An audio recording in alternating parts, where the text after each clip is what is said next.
Alright folks, so today I am here to take you through everything we know about preventing infection from a walker in the Walking Dead universe.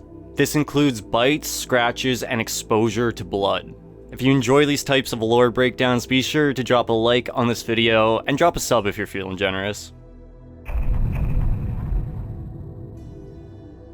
Before we break down how to prevent infection, we need to understand what happens when a walker sinks its teeth into you. The Wildfire virus, as dubbed by Dr. Jenner, was presumably airborne, as it was able to infect every human on the planet at an unknown time, but appears to remain dormant, as all hosts become asymptomatic carriers up until death. A bite or scratch doesn't give you the virus, but rather appears to make dormant wildfire cells active and spread from the initial bite or scratch wound, making its way to the brain, shutting down the organs and killing the host, only to reanimate the corpse for up to 8 hours after death. The only proven way to end a walker's reanimated state is to cause trauma to the brain, the main place the wildfire virus attacks.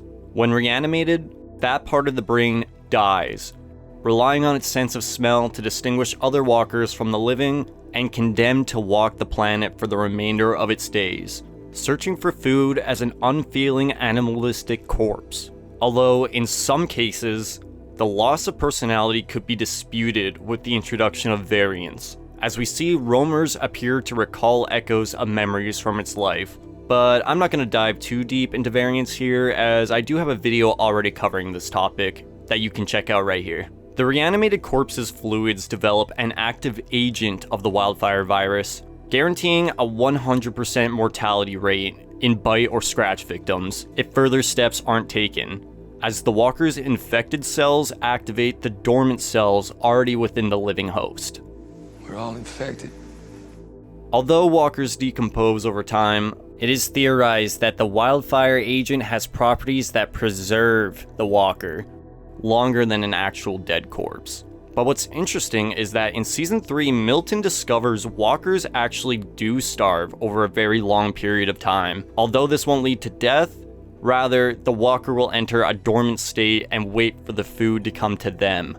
These are what we refer to as lurkers. Regardless of how it functions, the wildfire virus is guaranteed to kill the host if it reaches the brain, regardless of what type of walker gets you. Some of the symptoms an infected individual will experience before death, as collected from the Walking Dead wiki, include dizziness, weakness and fatigue, fever, delirium, chills, nausea, pale skin, dilated pupils, soreness, fluid discharge, spontaneous aggression or anger, fainting, dehydration, coughing up blood, internal hemorrhaging, and organ failure.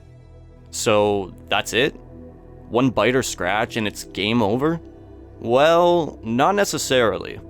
Throughout the Walking Dead universe, we're shown two possible treatments for walker infections. The first and most well known being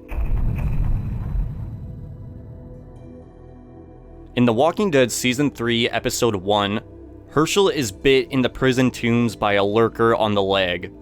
In the chaos, Rick has the idea to amputate Herschel's leg right above the bite, in an attempt to stop the spread of the virus's cells. Although Herschel almost dies from blood loss, he pulls through, becoming the first documented survivor on screen to survive a walker bite, not including those seen in the comic universe, of course. Although amputation is an option, it's not 100% effective, as the infected limb needs to be taken off nearly immediately before the infected cells spread past the losable area. Some examples of people still passing away from infection after amputation include the following: Bob Stuckey, Jake Otto, Tyrese Williams, although that can be debated if it was from blood loss or not, Luke Abrams, also most likely the result of blood loss, and Lee Everett. I know he's from the comic universe, but I just wanted to include him anyway. However, the survival rate after amputation appears to be very high, as the survivors outweigh the victims pretty heavily. Survivors of amputation after infection include the following: Herschel Green, Joan of Grady Memorial Hospital, although she would shortly after take her own life, Keith the Whisperer, Lydia, Virginia, Alicia Clark, Elton Ortiz, Jody from the Althea tapes, and of course, Clementine. Again, from the comic universe, but I just love them, so I'm including them. Parkour! Michael, parkour! Parkour! Living amongst the dead would not be easy, but at the very least, they were alive. Amputation is by far the most well-known and accessible way to survive infection, but there is still one other way.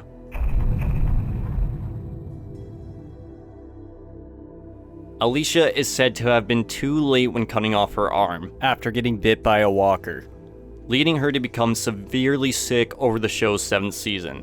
However, it ends with Alicia healing from her infection after confronting a dream sequence version of her younger self. Oh boy. So, by all accounts, what the writing tells us, Alicia Clark is the first survivor in the Walking Dead universe to survive the infection, whether it really makes sense or not. I would think the infection would be a result of her cutting her arm off in a rusty pipe, but that doesn't seem to be how the show presents the situation.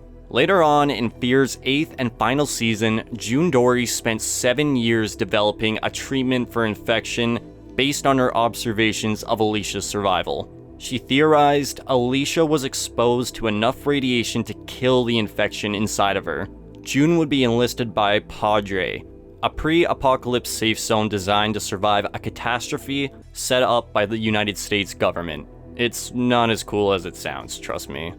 I'll cover Padre in another video.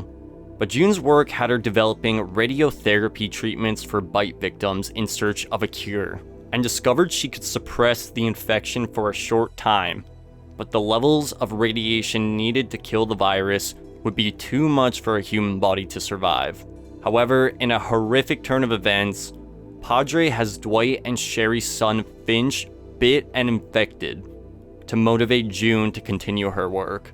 Finch is dosed with the previously mentioned lethal amount of radiation, or so we're told, and appears to survive both the treatment and infection for about a week.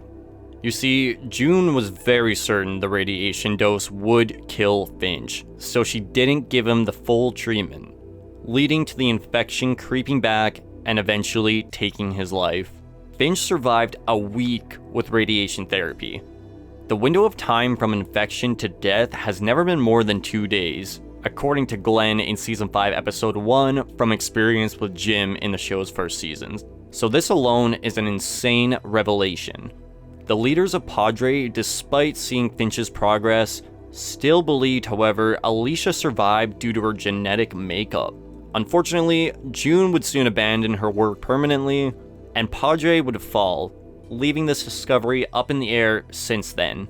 If radiation therapy is the cure to killing the virus like how we saw in Fear, this plot point needs to be explored further in the future.